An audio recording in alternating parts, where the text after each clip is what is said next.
इतना स्वर्ण उस मणि से नित्य प्रति प्रकट होता। एक दिन सत्राजित महाराज उस मणि को कंठ में पहन करके कृष्ण की सभा में आए तो भगवान ने स्मित हास्य से कहते हुए बोले, सत्राजित आपके घर में कुल कितने सदस्य हैं? सत्राजित बोले, एक तो महाराज मैं हूँ, एक मेरी वृद्ध पत्नी है, एक छोटा भाई प्रसेन है और एक मेरी इकलौती पुत्री सत्यभामा है। भगवान बोले, तो इसका मतलब तुम्हारे घर में कुल 3.5 सदस्य हैं। इतना छोटा सा परिवार और इतनी स्वर्ण देने वाली मणि का क्या करोगे? भगवान ने कहा, यदि तुम चाहो तो इस मणि को हमारे खजाने में जमा कर दो, इससे प्रजा का भला होगा। कृष्ण ने मणि मांगी सहायता के लिए, समाज के कल्याण के लिए, गरीबों का हित के लिए। सत्राजित ने कहा, क्षमा करें महाराज, इस मणि को मैं नहीं दे सकता। भगवान ने कहा, भैया तुम्हारी चीजें हैं, हम ज्यादा क्या कह सकते हैं। आज महाराज सत्राजित जी उस मणि को लेकर के चले गए। आज उनका भाई प्रसेन मणि को गले में पहन करके जंगल की ओर शिकार करने जा गया तो किसी सिंह ने प्रसेन को मारकर मणि को छुड़ा लिया। उधर से जा रहे थे जामवंत जी ने सिंह को मारकर मणि ले ली और अपनी बेटी को खिलौना समझकर खेलने के लिए दे दी। सत्राजित ने सोचा कि मेरे भाई को किसने मारा होगा और मेरे भाई को मार करके मणि किसने ली।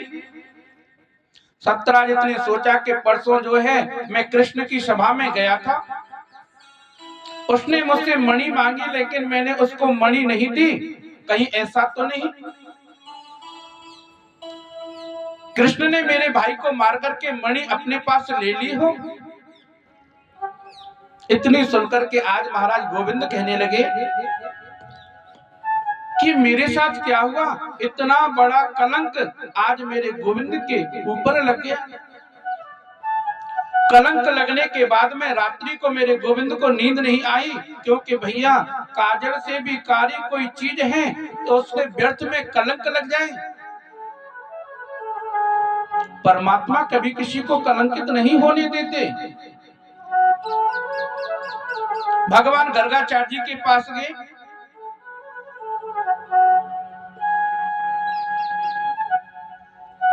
गर्गाचार्य जी से बोले, गुरुजी मैं तो जानता भी नहीं मणि किसने ली है, प्रसेन को किसने मारा है, जरा मेरी जन्म कुंडली देखो, इतना बड़ा कलंक मेरे पे क्यों लगा। गर्गाचार्य जी बोले, लाला तुमने चौथ का चंद्रमा देख लिया होगा, भादों में चतुर्दशी के दिन चंदा देखने से कलंक लगता है। भगवान 10-5 लोगों को लेकर के मंदिर में गए, वहां प्रसेन मरे पड़े थे। उन्होंने देखा जहां प्रसेन मरे पड़े हैं वहां सिंह के पैर के चिन्ह हैं, जहां सिंह मरा पड़ा है वहां रीछ के पैरों का चिन्ह है, और रीछ के पैरों के चिन्हों को देखते देखते मेरे गोविंद एक गुफा में प्रवेश कर गए। जैसे गुफा में प्रवेश करे वहां जामवंत जी बैठे हुए थे। जामवंत जी कौन है कहकर के महाराज मेरे गोविंद से युद्ध करने लगे। जामवंत जी में और मेरे गोविंद में बड़ा भयंकर युद्ध छिड़ गया। इतनी जोर से युद्ध छिड़ा महाराज, जामवंत की नस नस ढीली हो गई और जामवंत भगवान के चरणों में गिर करके माफी मांगने लगा कि भगवान मैं समझ गया हूँ आप कौन हैं।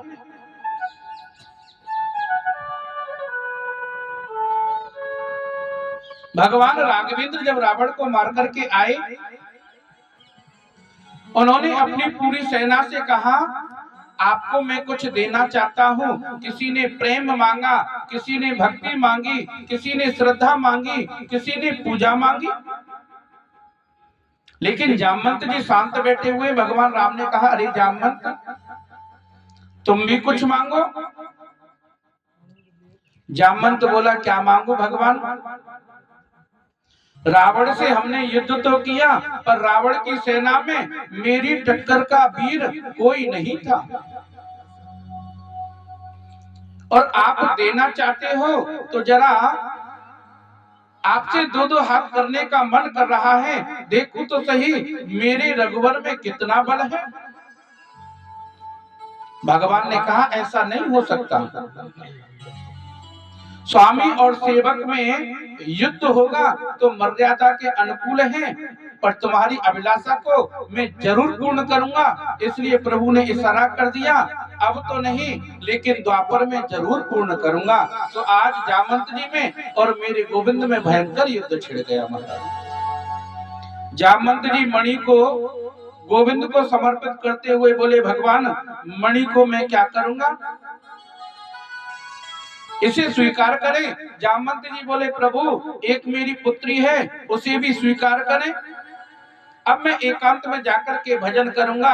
जामवंती के हाथ में मणि को रख करके कृष्ण को जामवंती के हाथ में हाथ दे दिया। आज महाराज मेरे गोविंद का विवाह दूसरा जामवंत जी की बेटी जामवंती के साथ हुआ।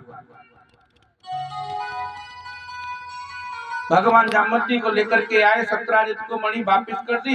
अब सत्राजित को रात में नींद नहीं आई, मैंने द्वारकाधीश को कलंकित किया है, इतना बड़ा अपराध मेरे पे लग गया।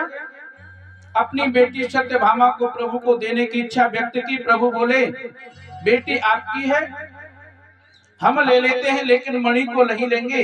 इस प्रकार भगवान का तीसरा विवाह सत्यभामा के साथ में हुआ। भगवान गए पांडवों के यहाँ घूमने के लिए, पीछे से अक्रूर जी ने सुधन्वा नाम के व्यक्ति को भड़का दिया। राजा सत्राजित को मारकर मणि को ली। सुधन्वा ने पिता की मृत्यु का समाचार सुनकर के सत्यभामा जी आज महाराज बड़ी जोर जोर से रोने लगी। सत्यभामा के रोने को देख करके मेरे गोविंद बड़ी जोर जोर से रोने लगे।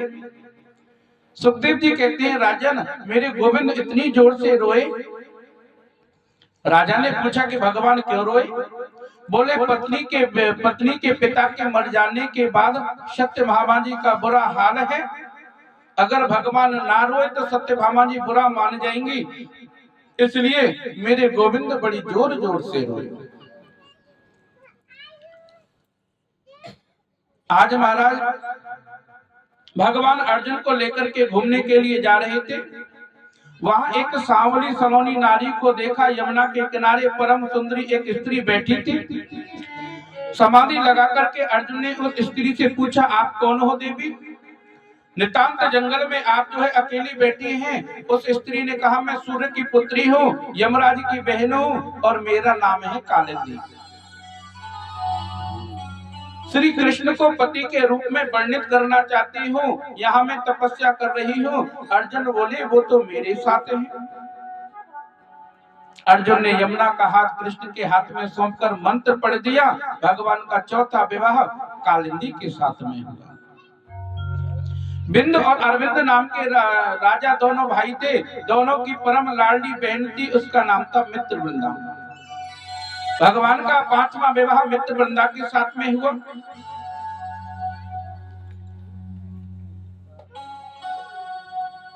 भगवान का छठवां विवाह नवनीता के साथ में हुआ। भगवान का सातवां विवाह भद्रा के साथ में हुआ। और मेरे गोविंद का आठवां विवाह लक्ष्मणा के साथ में हुआ। लेकिन सुखदेव भगवान बोले, राजा भगवान के 7 विवाह हुए, ये 7 पटरानी हैं और रुक्मणी जैसी पत्नी पाकर के आज मेरे गोविंद अपने आप को धन्य समझ रहे हैं। लेकिन परीक्षित जी बोले, महाराज एक बात मेरी समझ में नहीं आ रही कि भगवान के 16,000 विवाह कैसे हुए? सुखदेव बोले, राजन एक भौमासुर नाम का राक्षस था। उसने मन में संकल्प किया कि बड़े बड़े घरों की राजकुमारियों को बंधक बनाऊंगा, जिस दिन 20,000 हो जाएंगी उस दिन उनसे विवाह कर लूंगा।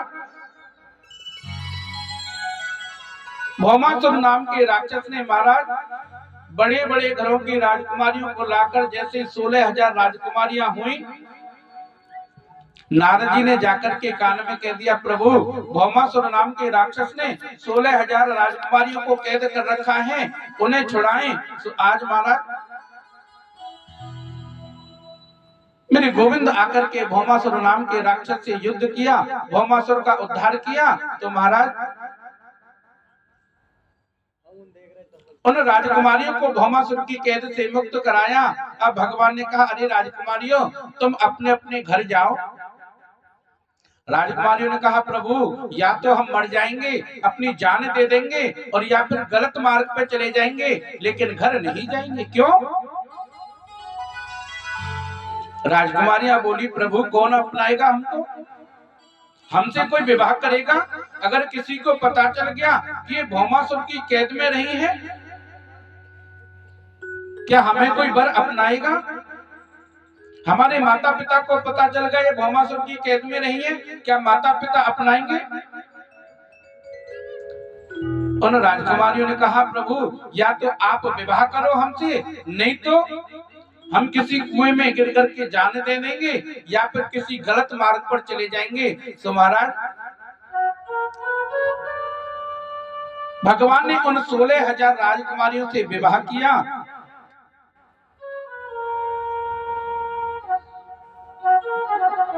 सुखदेव कहने लगे, राजा परीक्षित, अगर भगवान 16,000 राजकुमारियों से विवाह ना करते तो समाज में कितनी बड़ी विकृति पैदा हो जाती। ये राजकुमारियां तो धन्य हो गई कि कृष्ण जैसा पति पाकर के महाराज अपने आप को धन्य समझने लगे। भगवान द्वारका में आए, बड़ा सुंदर परिवार महाराज, बड़ी शांति। भगवान ने इतने विवाह किए। 16,108 का मतलब क्या होता है? हमारे वेदों में 3 कांड हैं, ज्ञान कांड, कर्म कांड और उपासना कांड। ज्ञान कांड के 4,000 मंत्र हैं और कर्म कांड के 80,000 मंत्र हैं, और उपासना कांड के 16,000 मंत्र हैं, जो उपासना कांड के उपसमीपे असनम उपासनम, परमात्मा के समीप चले जाना उपासना है। 16,000 वेदों के जो उपासना कांड के मंत्र हैं, वही आज 16,000 पत्नियां मेरे गोविंद की बनी।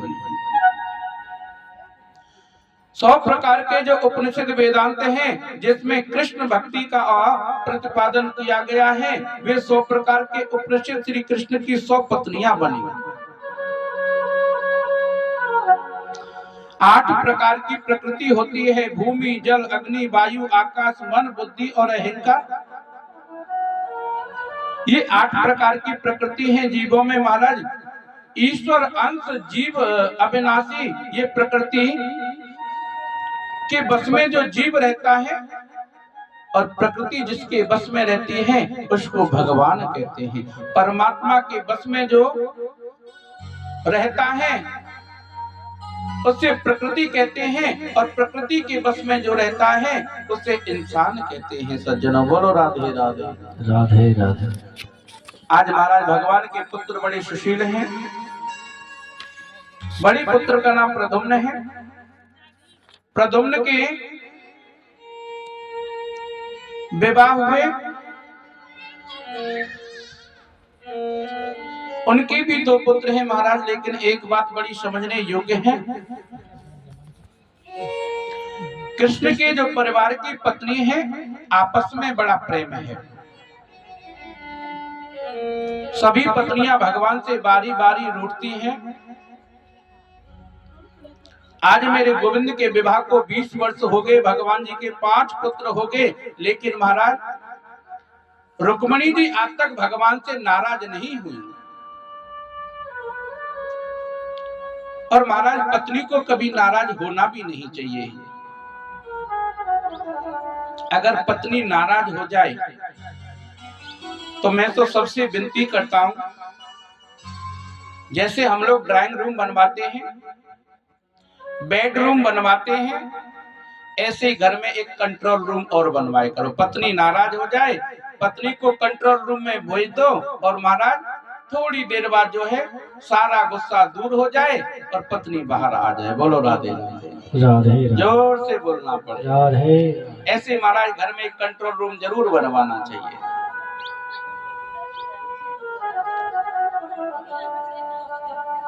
पुराने जमाने में जब मकान बनवाते थे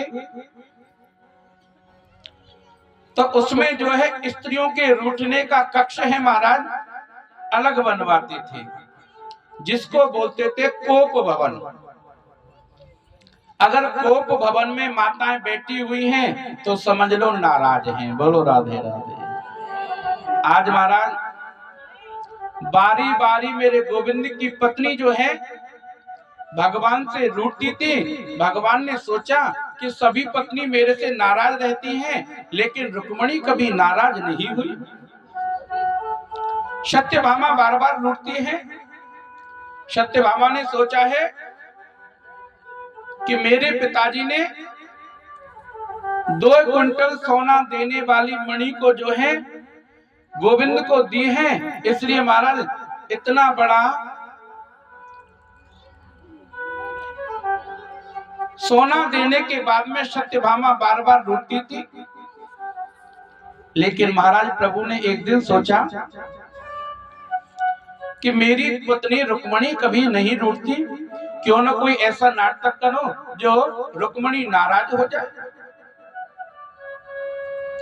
लेकिन महाराज ऐसा कोई नौकर चाकर नहीं है जिससे रुक्मणी न मिलती हो। नौकर से लेकर के सेवक तक पूछती है भैया कोई कष्ट तो नहीं। इसलिए रुक्मणी की सब प्रशंसक हैं। एक दिन भगवान ने सोचा क्यों ना कोई ऐसा नाटक करूं जो रुक्मणी मुझसे नाराज हो जाए। आज महाराज मेरे गोविंद राजगद्दी पे जाकर के बैठ गई और रुक्मणी महारानी पंखा हल रही हैं।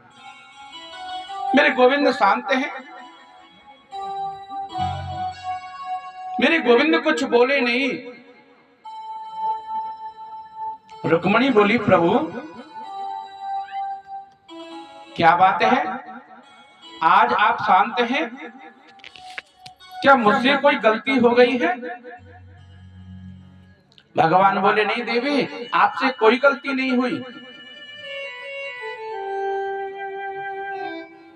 रुक्मणी बोली नहीं प्रभु कोई ना कोई बात जरूर है। क्या बात है बताओ ना। भगवान ने कहा नहीं रुक्मणी ऐसी कोई बात नहीं है। रुक्मणी बोली प्रभु ऐसे कभी आप बैठते ही नहीं, आप इतने उदास हो, आज मुझे भी अचंभा हो रहा है। भगवान बताओ ना क्या बात है। भगवान बोले अरे रुक्मणी एक गलती हो तो बताऊं। आप गलती पे गलती करते जा रही हो। रुक्मणी ने सोचा पता नहीं मेरे से क्या गलती हो गई।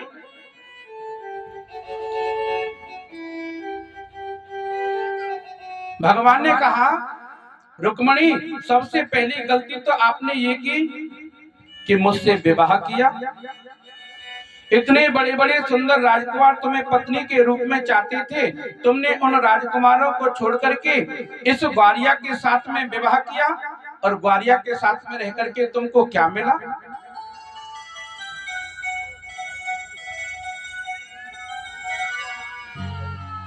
इतना कहकर के प्रभु ने चेहरा देखा रुक्मणी जी का, लेकिन रुक्मणी जी के चेहरे पे बिल्कुल भी प्रकोप नहीं। अब तो प्रभु ने कहा रुक्मणी तुम कहती हो क्या जी हम तो बिल्कुल नहीं करते, इसलिए कर लिया कि तुम बड़े वीर हो। तो रुक्मणी में काय का वीर, जरासंध के डर के मारे मैं इस द्वारका में बस गया हूँ। मेरे जैसा डरपोक इस दुनिया में कोई नहीं है। बड़े बड़े राजा के भय से मैं समुद्र में रह रहा हूँ। रुक्मणी जी ने कोई जवाब नहीं दिया। प्रभु ने सोचा कि अरे रुक्मणी तुम सोच रही होंगी कि अजी हम विवाह तो बिल्कुल नहीं करते, इसलिए कर लिया कि तुम देवकी नंदन हो, यशोदा नंदन हो। तो रुक्मणी तुमको पता है न तो मेरे पिता का पता न माता का पता, मैंने जन्म कहीं लिया और बड़ा कहीं हुआ। कोई मुझसे देवकी का बेटा कहता है, कोई यशोदा का बेटा कहता है। अब बताओ, जिसके माता पिता का पता नहीं, तुमने उसके साथ में विवाह किया। तुम चाहती तो बड़े बड़े राजकुमारों के साथ में विवाह करती। तुम कहोगे कि अजी हम विवाह तो बिल्कुल नहीं करते, लेकिन इसलिए कर लिया कि तुम बड़ी सुंदर हो। अरे रुक्मणी काय का सुंदर? मेरा नाम कोई कनुआ कहता है, जन्म से काला हूँ और कालिया नाग से मैंने युद्ध किया, तब से मैं काला हो गया। राजा कभी बना नहीं। दुनिया के लोग मुझसे देश करते हैं। इतनी बात कहने के बाद में रुक्मणी जी के चेहरे पर बिल्कुल भी प्रकोप नहीं। और रुक्मणी, तुम्हें पता नहीं मेरे गुण कौन गाता है? जिसके पास में रहने के लिए मकान ना हो, खाने के लिए भोजन ना हो, पहनने के लिए कपड़े ना हो, वो मनुष्य मेरा नाम लेता है। झांझ बजाते, कीर्तन करते, चिमटा बजाकर ऐसे फकीर संत जो है मेरा नाम लेते हैं। इतना कहने पर भी रुक्मणी के अंदर बिल्कुल भी क्रोध नहीं आया। तो मेरे गोविंद ने बड़ी सुंदर बात कही, रुक्मणी अभी कुछ नहीं बिगड़ा, देख लो, अभी तो तुम दूसरे से विवाह कर सकती हो। इतनी बात